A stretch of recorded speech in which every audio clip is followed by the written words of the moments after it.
Welcome to this explainer. Okay, today we are diving into a genuinely fascinating mystery. How in the world did ancient humans successfully colonize literally every single continent on Earth, except Antarctica, of course, without a single map, compass, written record, or GPS?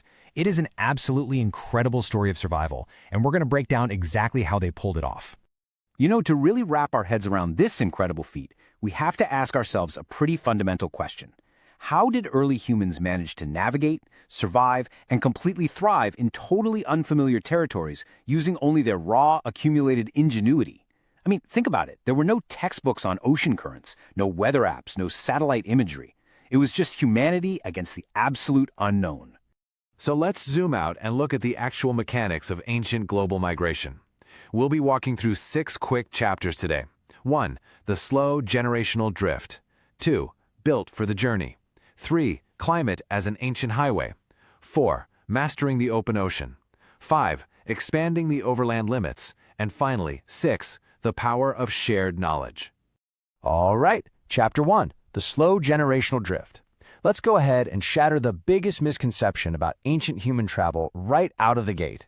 When we think of migration, we almost always picture this myth of a lone, heroic explorer just deciding one day to hike all the way from Africa to Australia. But actually, scratch that. The reality is way more practical. Migration was really a slow, multi-generational ripple. People weren't just packing up for the thrill of discovery. They were following resources. They tracked animal herds, sought out reliable seasonal plants, and moved away from areas that were depleted. So a single group might only move a very modest distance in their entire lifetime. But when you compound that over thousands of generations, those modest steps literally conquered the globe.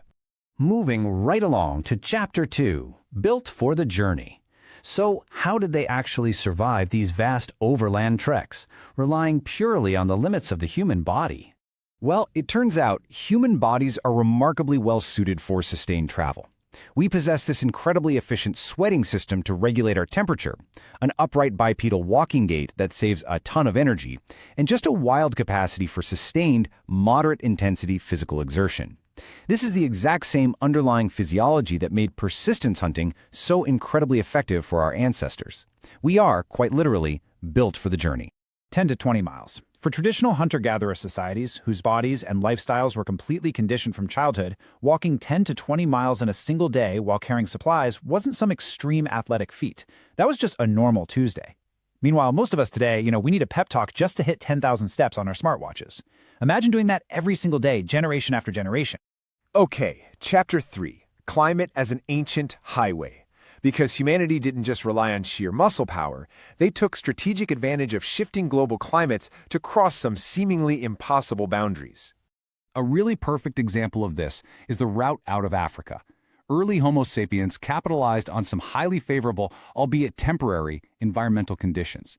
They crossed the Bab el-Mandeb Strait, which connects the Horn of Africa to the Arabian Peninsula.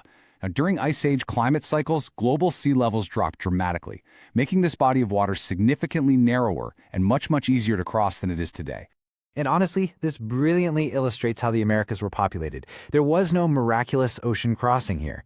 Enter Beringia, a massive, wide land connection exposed between Siberia and Alaska because giant ice sheets had basically locked up the planet's water. Humans populated an entire hemisphere by simply following game animals across perfectly walkable land that just so happens to be underwater today. They didn't need boats. They just needed impeccable timing. Which brings us to Chapter 4, Mastering the Open Ocean. Because temporary land bridges couldn't get us everywhere, introducing the astonishing reality of deliberate, sophisticated open ocean voyaging. 65,000 years ago. That is when genetic and archaeological evidence suggests ancient humans first reached Australia. And to get there from Southeast Asia, that required crossing deep, open water that was never exposed as a land bridge, even during the most extreme ice ages. This presents a genuinely fascinating mystery, proving that humans were mastering watercraft and deliberate water crossings tens of thousands of years before the famous historical voyages we usually read about. Now, what's absolutely crucial to understand is that ancient boat technology wasn't some single universal invention. It was highly localized. In the Mediterranean and South America, they built reed boats. Across various rivers globally, they carved dugout canoes straight out of massive tree trunks. Up in the Arctic, where wood was obviously scarce, they engineered these brilliant, lightweight, skin-covered frame boats out of animal hide and bone. Every culture engineered a specific solution, optimized for their own unique backyard. And nowhere, literally nowhere, was this mastery more evident than with Polynesian navigators colonizing remote Pacific islands using double-hulled outrigger canoes. Their navigation system is genuinely mind-blowing. They used zero modern instruments. Instead, they relied on a highly integrated mental map, reading precise star patterns, feeling the subtle ocean swells disrupting off of unseen islands, and tracking the flight paths of nesting seabirds. It is a level of practiced scientific observation that is almost hard for us to even comprehend today. All right, Chapter 5, Expanding the Overland Limits. Turning back to the land, early humans eventually realized that relying purely on human muscle power had strict practical limits, especially when it came to carrying supplies. To push further, they needed major technological breakthroughs, domesticating pack animals like horses, donkeys, and llamas. That dramatically expanded our carrying capacity. Add in specialized saddle technology, and suddenly crossing the brutal heat of the Sahara or the Arabian Peninsula on a camel actually became possible. Meanwhile, major river systems started functioning as ancient superhighways, and specifically bred dog sleds made the Arctic survivable. Crucially, they developed ingenious water storage solutions. Think treated animal skins and ceramic vessels, just to survive those super arid environments. And we really have to realize that this long-distance travel wasn't purely about migration and finding a new home.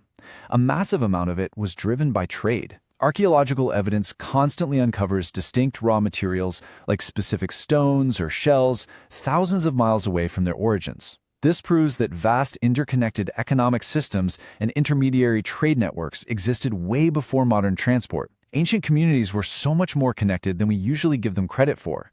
And that brings us to Chapter 6, The Power of Shared Knowledge. Now we arrive at the macro-level reality tying all of this together. None of this was achievable by isolated individuals blindly walking into the unknown. Successful migration required tremendous social cooperation, and we really can't gloss over the stakes here. Traveling into unfamiliar territory carried the very real, fatal risk of starvation, disease, and just plain misjudgment. Surviving required careful attention to seasonal timing to catch the right wind or current patterns, but most importantly, it required a deep, memorized body of environmental knowledge that was passed down across generations through intensive oral training. This was teamwork on a massive, multi-generational scale. And the coolest part is, today, we aren't just guessing about these routes. Researchers are actually tracing these incredible ancient journeys by analyzing genetic mutation patterns across modern populations worldwide. This DNA data often confirms and refines the timelines of population movements with way more precision than physical artifacts alone ever could. It's just this amazing convergence of modern science proving ancient oral and practical history.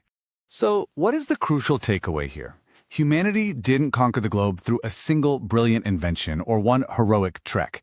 We did it through patient, accumulated human ingenuity, generation after generation refining their environmental knowledge, and possessing the simple, persistent willingness to keep walking or sailing just a little bit further than the generation before them.